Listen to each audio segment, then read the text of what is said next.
So we've already learned that Yehuda taught us that the Torah teaches in pairs, in groups and pairs especially, that we come to understand things in ways of, not in one fell swoop you can't understand something. You have to have angles in order to actually understand how things work. So that's why, for example, a lot of ideas come from pairs. That's Rabbi Yehuda's term. You just say that first you get introduced to a subject, and then you start exploring the subject and you start relating to the subject. That's an example of a pair. So he says that's how the whole Torah is written, in pairs and sets. Like, for example, all the parashot are written in pairs. Bereshit Noach is one pair, Lech Lecha Va'era is another pair, and etc. throughout the whole Chumash. And now we're holding by the first pair of Shemot. It's Shemot Va'era. So this set, of this pair, the Zug as he calls it, of parashot, is describing the preparation of going out of Egypt. That's what's happening. The ground is being laid for Yetzias Mitzrayim. So that's the Zug over here. So the Shemot and Va'era are one Zug. The things are moving fast. We're getting ready to move out of Eretz Yisrael, out of Eretz Mitzrayim. Also, another aspect of these two parshas is Moshe Rabbeinu. We get to meet Moshe Rabbeinu. He comes on the scene, and we are introduced to him in Parshat Shemot, various forms, and then in Parshat Va'era we get to know him more. So that's how it works in the Chumash, and that's how it's working over here. So we have the preparation for going out of Egypt, and we have the personality of Moshe Rabbeinu. I want to talk more. So in this context, I want to talk more this week about leadership, because here Moshe Rabbeinu was the leader, was the guide for this process of bringing us out of Egypt, forming us into a nation, and he was the spark and the guide. So therefore, I want to talk more about the leadership concept I spoke about last week. I think I want to do that in general. I want to speak about one subject for the both sets of parshas, because it gives me more time to speak about it.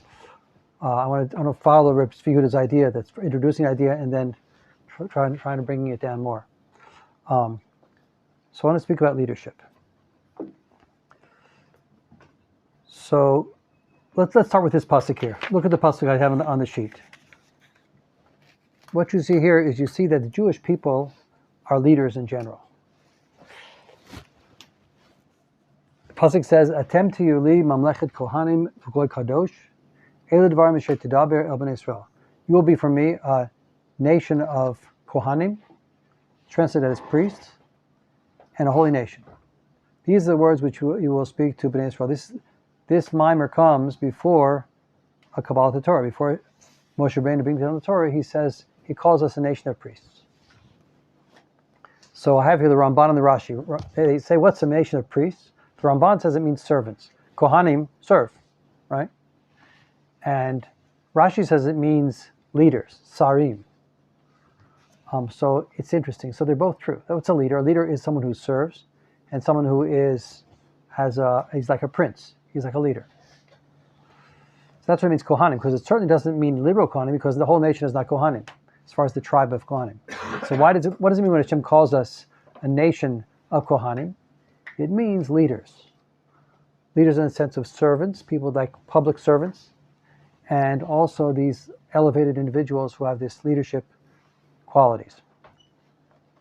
Now the question is, so you see that all the Jewish people, at that point, we were called a nation of leaders. So the Jewish people have this quality of leadership as a whole.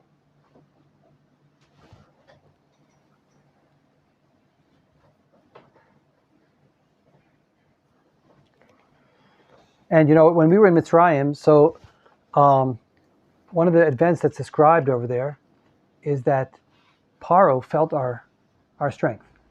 Like as we were there at 70 people, and then we started to increase and multiply and become stronger and fill the nation. And Paro was afraid of us.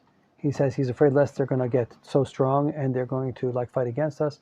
And he decided to start oppressing us because he saw this strength of character, this leadership character, that we were already moving to the top, which we've done throughout history. We always sort of move to the top of society. We have this just inborn leadership quality. That's the Jewish nation. The whole nation is like that. Why are we like that? We're like that because we come from the Avot.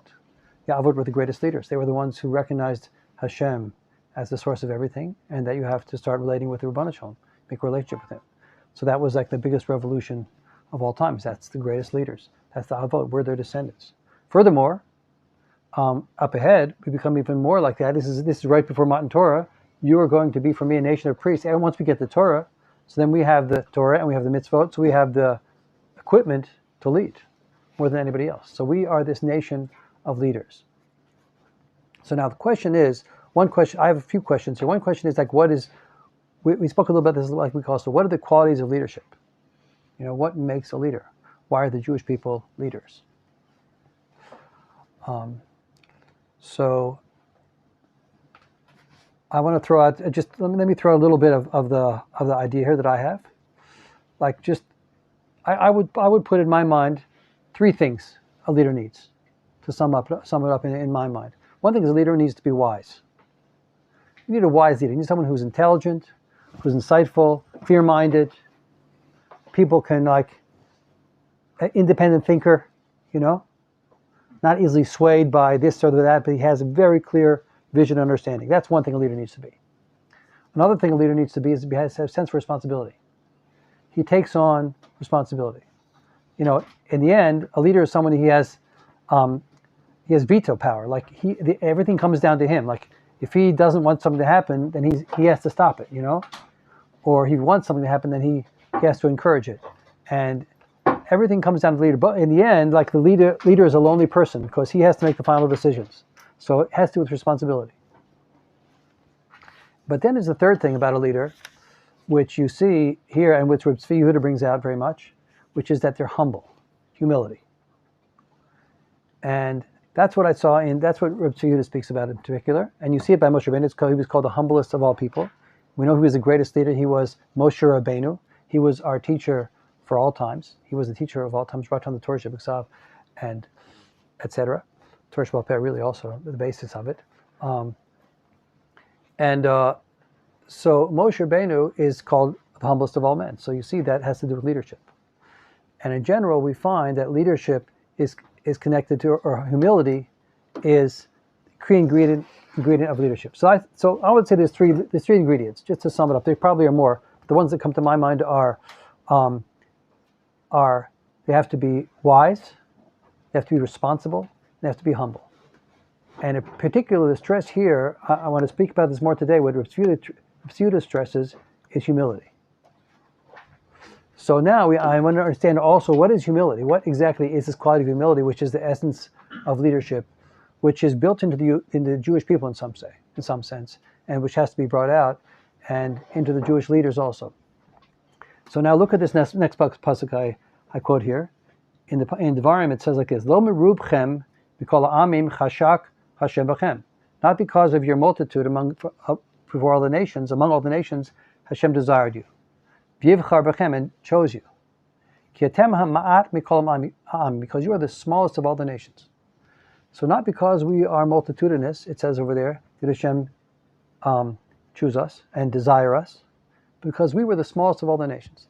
Now it's interesting pasuk, and in some ways it needs explanation because we're a small nation, and that's yes why you chose it. It says it wasn't because of our big number. That's true. Okay, we're the smallest. So then where's the leadership aspect of? It's not because of the numbers. So what is it? So here, look at this. There's an amazing chazal. It comes from the Gemara in Chulin, that they explain this pasuk in the following way. Amar lehem HaKadosh Baruch Hu Yisrael. Hashem said to the Jewish people, Choshkani bechem, I desired you, lo mirubchem, not because of your multitude. Amru chazal. The sages said, Shafilu b'shah shani mashpia lechem gedulah, even when I give on you greatness, I give over to you greatness. Atem mamatim atzvechem lefanai. You reduce yourselves before me.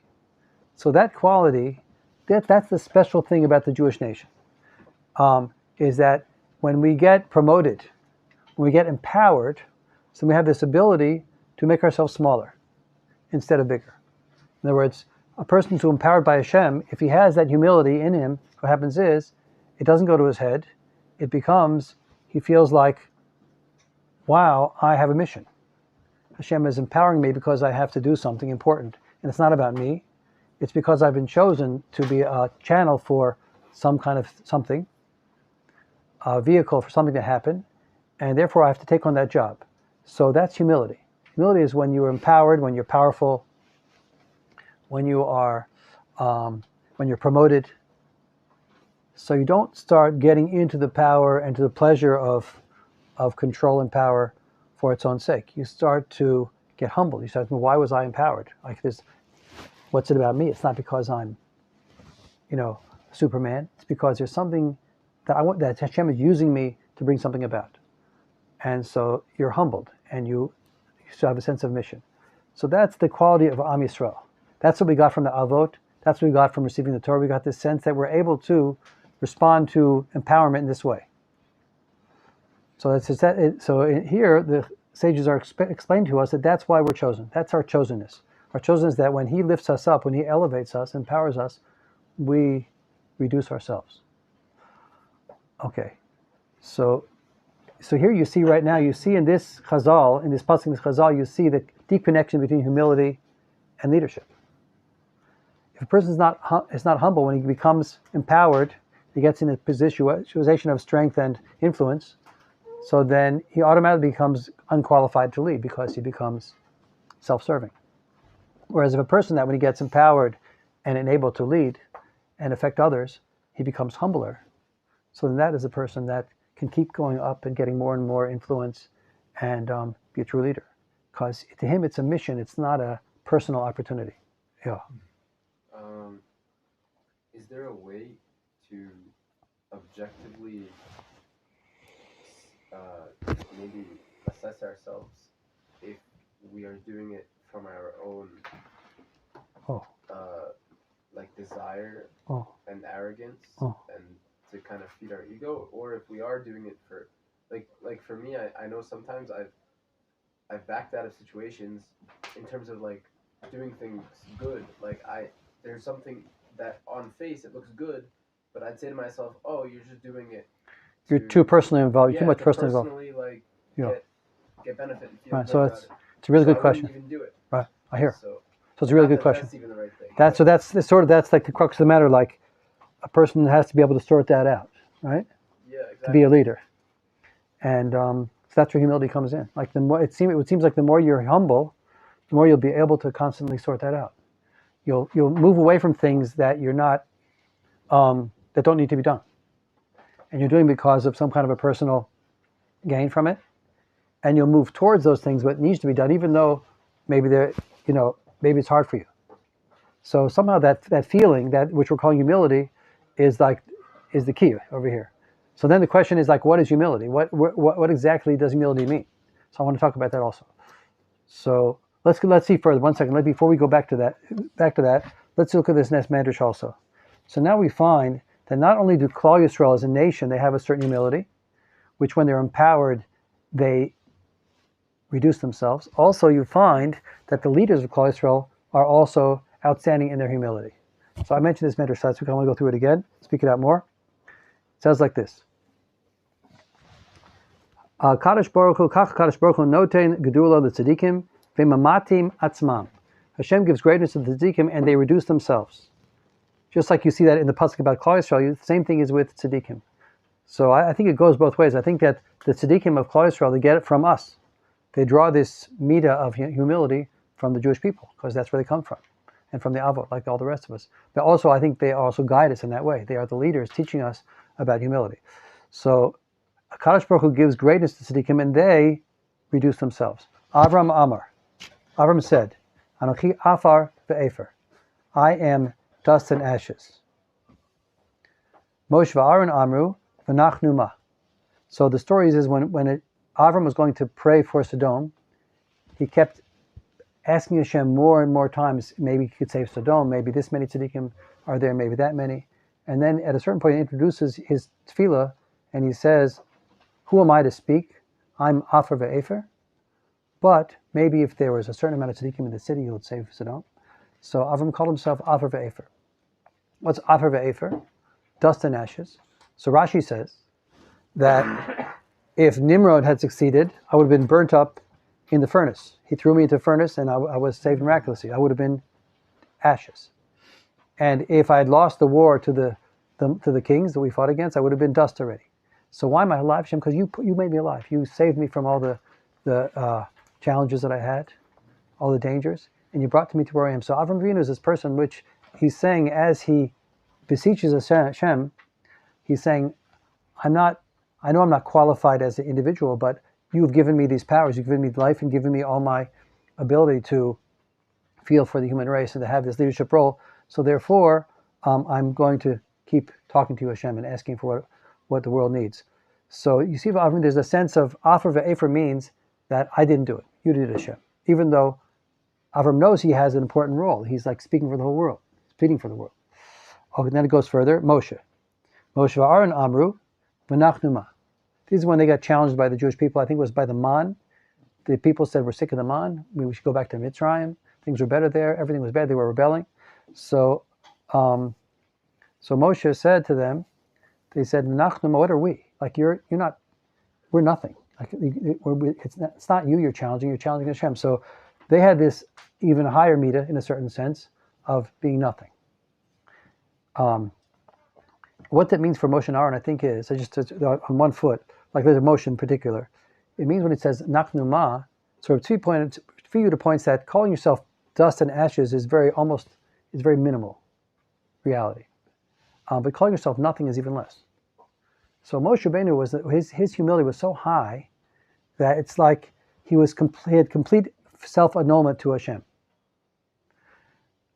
Avram Avinu was able to say, everything that happens, all my talents, all my strength, my existence come through you because of you. Moshe Rabbeinu had this thing that he went up to a higher level of complete nullification. And mostly it expressed itself as wisdom.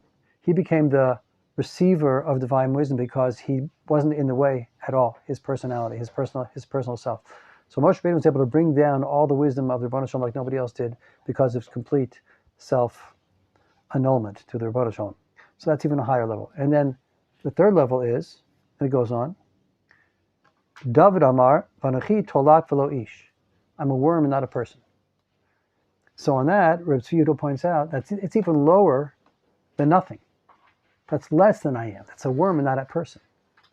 So that's even, in certain sense, it's even a deeper humility, David Melech. So what's that mean? So the way I understand it is that David Melech, he wasn't like Moshe Rabbeinu. He wasn't on the level of prophecy of Moshe Rabbeinu. He wasn't on the level of wisdom as Moshe Rabbeinu. He didn't totally transcend the world.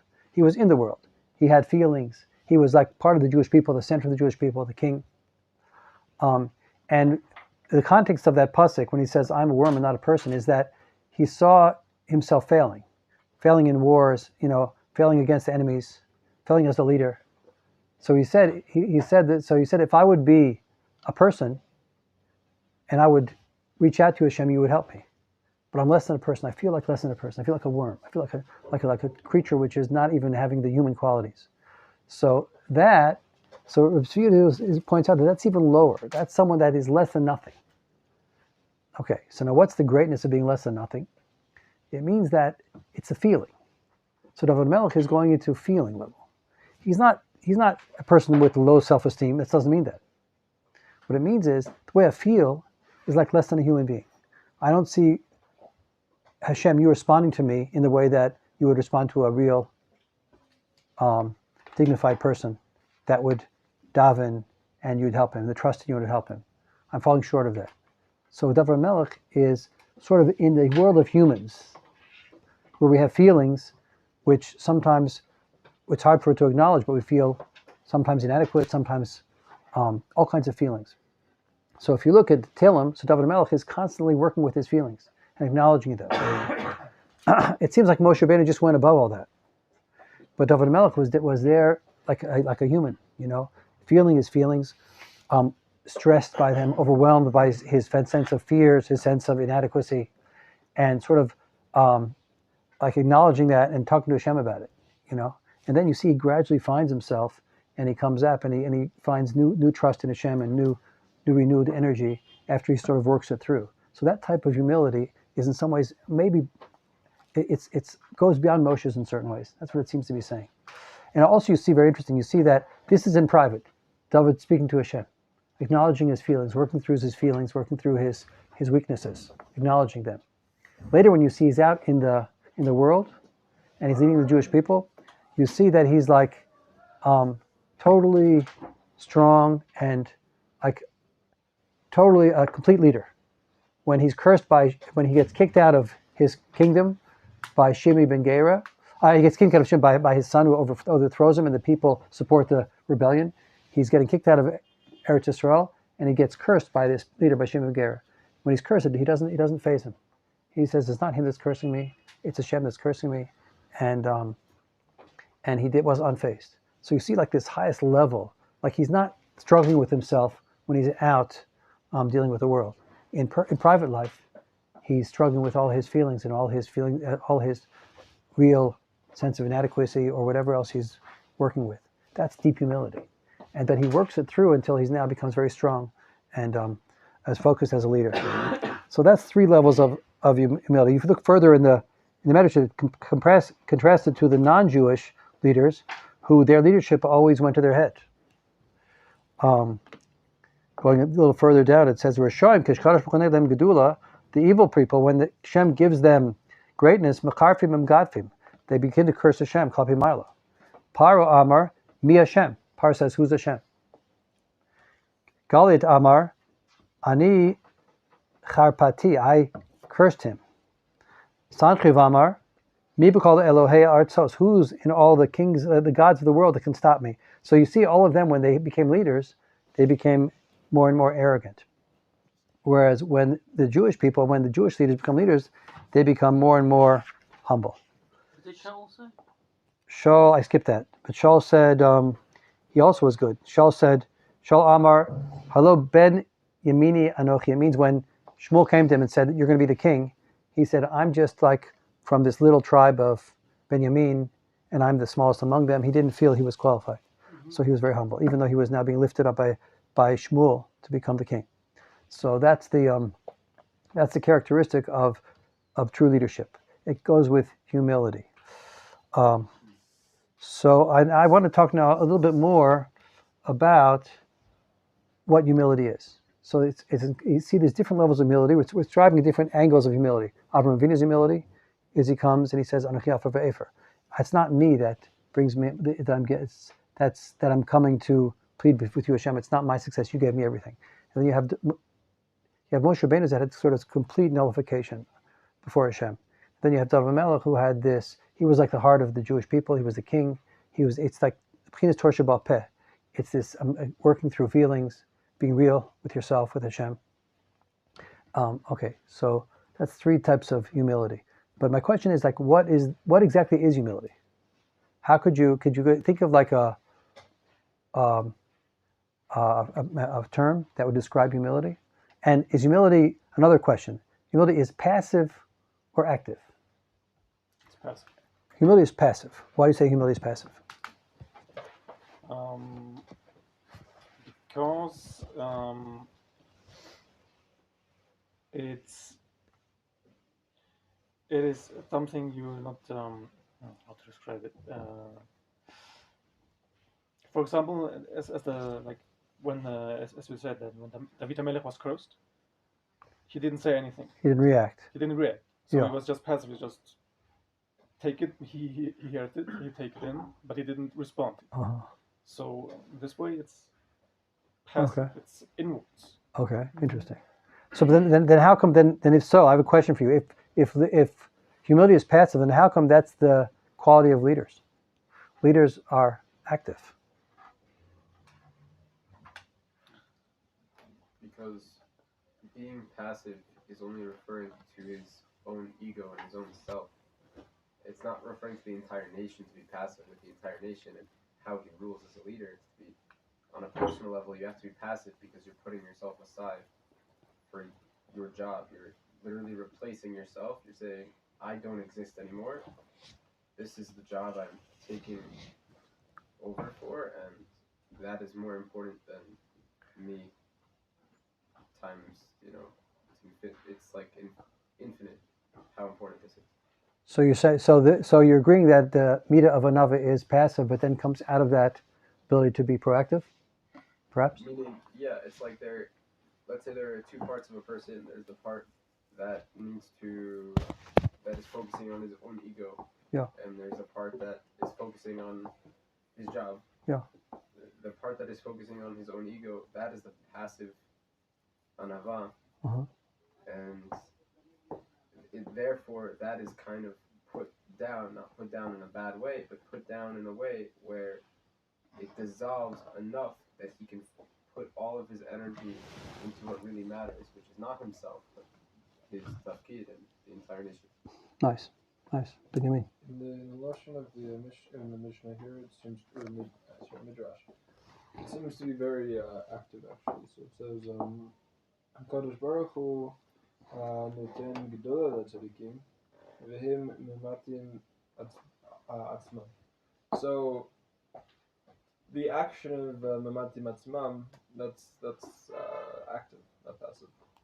Is active, but it's taking away, though. It's reducing, right? But you're saying it's active. You're active. Well, if you just mean, are you like? I mean, in that sense, I suppose you're not adding something, you're taking away something, but You're saying that's an action. yeah, it's an action. Yeah. I would also say like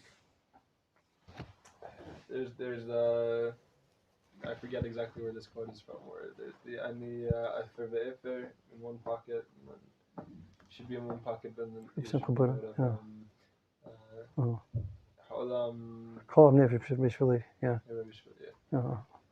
Very interesting. Okay, so that's like, it's good. The actual actions you do in life actually shouldn't necessarily be humble. Okay, interesting. Okay, interesting. So I guess that is okay. The other side of it, if that's what you're trying to get at.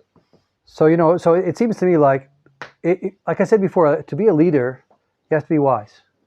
So how do you get wise? What does it say in Pirkei Avos about that? It's Ezehu Chacham. Who learns from other people's Halomen mistakes. Mikol Adam, not from their mistakes. Halomen Mikol Adam. He learns from other people. That doesn't mean their mistake; it means from their wisdom. Halomen Mikol Adam. Ezehu Chacham. Halomen Mikol Adam. Who is a wise person? Someone who learns from other people. So that's expression. That's a description of humility. Meaning to say, he loves wisdom. He is ready to question his beliefs and his assumptions and his way of seeing things and listen to what other people say. So that's humility. That's terrific. That's the path to wisdom. But then there's another aspect over here that it goes further. Is that you have to say that the person. So it's interesting. It seems like you're over there. That humility is definitely. It's a type of passiveness. It's a type of like putting myself aside, my ego aside. Also, like Eliyahu said, right? In order to get something which I want, I desire, which is wisdom. Yeah. Now, but it seems like there's another element also here, which is that a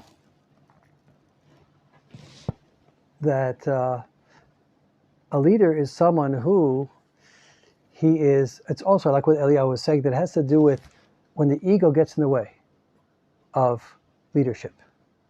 And that's what these Midrashim are saying also.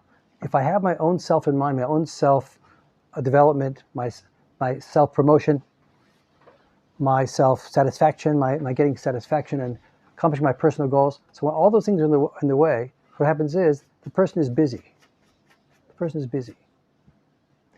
But when those quiet down, when the ego moves aside, when the concern with self, which is pretty constant naturally inside a person, when that starts to quiet down and move aside, then what happens is there's the soul comes out. You start hearing different types of thoughts. Then a person can become humble in front of Hashem. And when we talk about humility, we're not talking about humble in front of other people. Like you look at all these leaders, like Aharon Avinu stood up against Nimrod.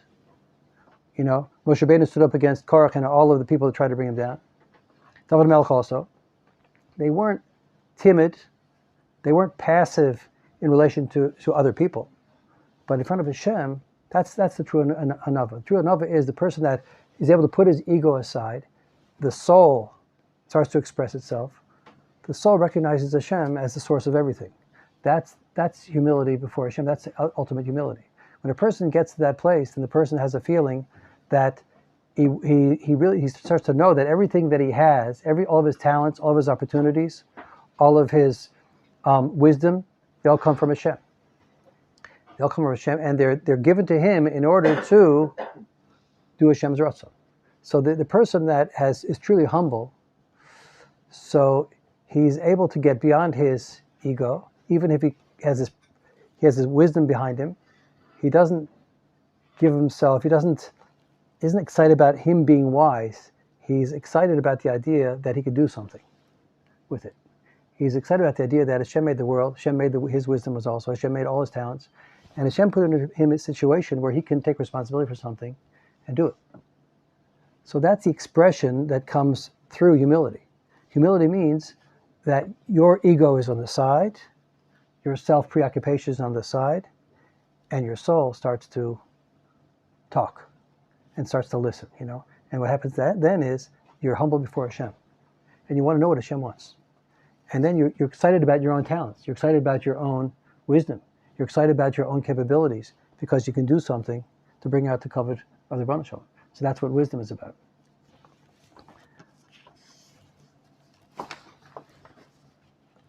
So 1 second.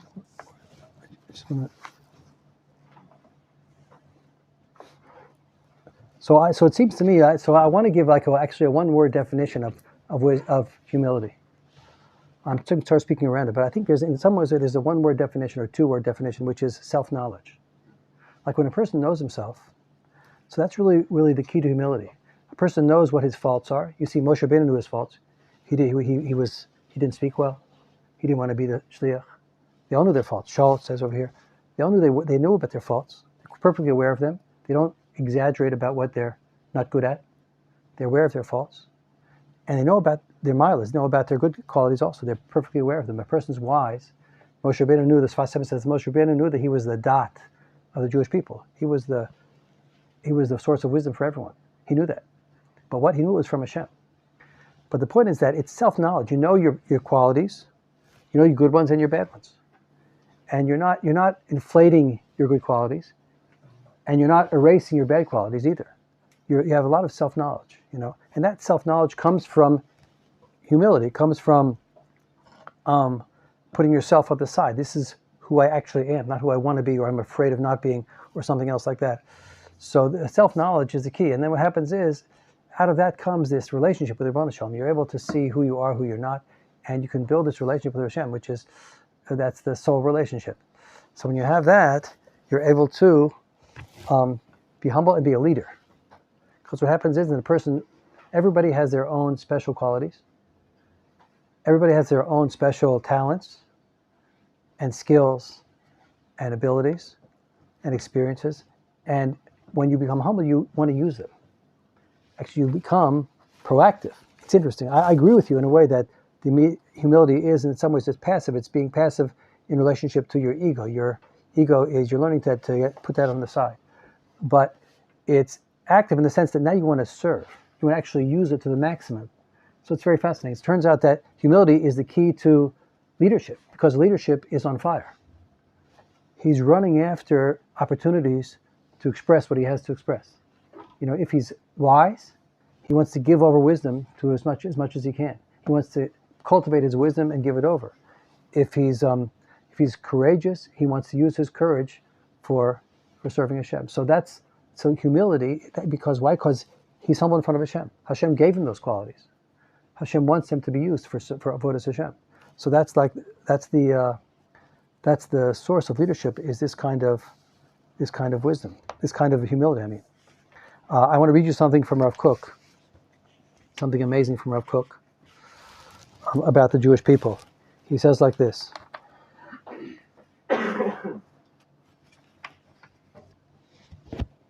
Darkenu b'chaim ala umim, this is in the Or HaTechiyah, our way in life, our national lifestyle, v'tzidudim klapi hayachas anushia klali, ruchi himod, and our relationship with the whole world is very deep. Our way of life and the way we relate to the rest of the world is a very deep subject.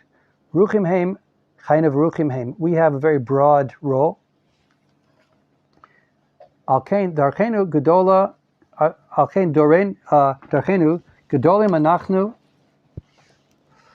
v'gedolat hina meshugatenu. V'yokach gedolat hein tzaratenu. He says, we have greatness. Jewish people have greatness. Our greatness is our foolishness. Sometimes we, because of our greatness, we sometimes go barely into places where we shouldn't go. With Vilkach, Gedolot, Hein Sarasini, we also have a lot of troubles. Because of our greatness, we also have a lot of troubles. Gedolim Heim Tan Chumotenu. Also, our solace that we're going to get is going to be very great. Ta'ut Yesodit Hi Hachazara Mikol Hayatron Shalana. We should not go away from our greatness. We should not look away from the greatness of the Jewish people. We should be extremely aware of it. Hachid alone, me'akara shel atabachatano. If we go back from the recognition of our chosenness, if we deny our chosenness, lo rak meshunim anachnu mikol ha'amim, meshunim v'nivdalim b'chaim historim mitzuyanim. Not only are we different from the nations, we're different from them in our historical greatness. Shein dugmatam b'kol hamlashon. There's no history like the Jewish people. Ki im gam ma'ulim gedolim ma'od mikol am. We have a greatness more than any nation. Im neda et gulotenu az yodim hanu etzmenu. If we know our greatness, then we know ourselves. So self-knowledge here includes knowing your greatness. Vim nishkach et gadlenu hanu shochim et atzmenu. If we forget our greatness, we'll forget ourselves. If a person forgets his greatness, then he's a lowly person. He's not a humble person, he's a lowly person. He's going to fall, he's going to be an unhealthy person, an unsuccessful person if he doesn't know his own greatness. If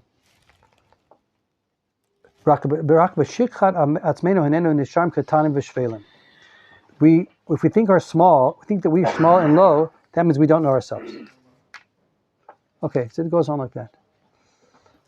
I wanted to say one more thing. I didn't leave time for it. It's time to stop, right? 2 minutes? 2 minutes. Okay, I want to say something else. Actually, I would like to say it longer, but I just want to get this real fast. I want to talk about Torah. How do we get humble? Okay, I'm talking about humility. How do you get there? So I saw that Reb Kashiel says this. He says the only way to be humble is Torah. Gemara says the only cure for the Yetzer Hara is the Torah. The Yetzer Hara, this is the way Reb Kashiel explains it, means the ego. We can get a lot of training for a lot of things, but the ego goes with us wherever we are. But the more we learn Torah, the more we become humble. And there are 4 aspects of that, how the Torah makes us humble, that are expressed in the Birchos HaTorah. The first thing we say, Asher kedishanu b'mitzvosav v'tzivanu l'asok b'divrei Torah. You have sanctified us with your Torah. How does Hashem sanctify? What does sanctify mean? It means you separate us with your Torah. Are you talking about specifically learning Torah or living Torah? I'm talking about learning Torah. I mean, living Torah also, but especially learning. Why Dafka? Okay, so I'm saying right now. Okay. First of all, before you learn, you make a bracha. Come in. The first part is, Asher Kiddushanu b'mitzvosav, you sanctified us with your Torah. Sanctifying means separated. What that means is when you learn Torah, what happens is, you're putting your mind into all the details that Hashem saw fit to put in His Torah. They're not the kind of things you would be preoccupied with if you were interested in self-promotion. When you study, the laws of Tuma and Tahara, and the laws of Kedushin, and all kinds of laws that you study, and all the things we study in the Torah, they're Hashem's ideas. They're not ours. We're already nullifying ourselves each time you learn something, and it applies to the mitzvahs as well. When you do a mitzvah, secular people, when they see what goes on in yeshivas, they can't understand it because it doesn't seem to them purposeful. Like, what are you doing that for? So, and the answer is we are nullifying our ambitions as we learn Torah. That's number 1. That's Kiddushana. Then it goes on, and it says, "V'harivna Hashem Elokeinu es divrei surascha b'finu." Hashem, make pleasant the words of your Torah in our mouths. And so, making pleasant the words in our mouths means like this: that people are pleasure seekers. Everyone's seeking pleasure all the time. So the question is, where you get your pleasure from? If you get your pleasures from the things of the world, from the things that are building you up, So then that's self-serving, that's ego. If you're getting pleasure from the Torah is the divine wisdom. So when you start to enjoy learning, when you start to, find pleasure in the experience of learning Torah and exploring it, so that's humility. Your pleasure is in a source which is bringing you up above the world. And then it goes on, and it says, in the end of that bracha, it says, Hamalamed et Amo Yisrael. I forget the lashon. Baruch Hashem Hamalamed et Amo Yisrael. I forget the lashon, but he teaches us the Torah. Yeah. So anyway, we point out that when we learn Torah, it's not us; it's Hashem teaching us. The Torah comes down, and we are a vehicle for learning Torah. That's another aspect of humility. We realize that when you learn Torah, the Torah is like working through you, and it's building you up. It's not only me. And the last part is Asher Bachar Banu Mikol Amim. Hashem chose us among all the nations. As you're learning Torah, you're plugging into the Jewish nation and the Jewish history. So all these things bring you to humility. Learning Torah in particular, and doing the mitzvahs as well, especially Talmud Torah though, it takes you away from your ego. It's bringing you to the world of Hashem's thinking, Hashem's will. And as we study each thing, we're moving away from the preoccupation with self. So that's like the biggest mean that comes to my mind of moving towards this humility and becoming the leaders that each person has to become. Okay. All right.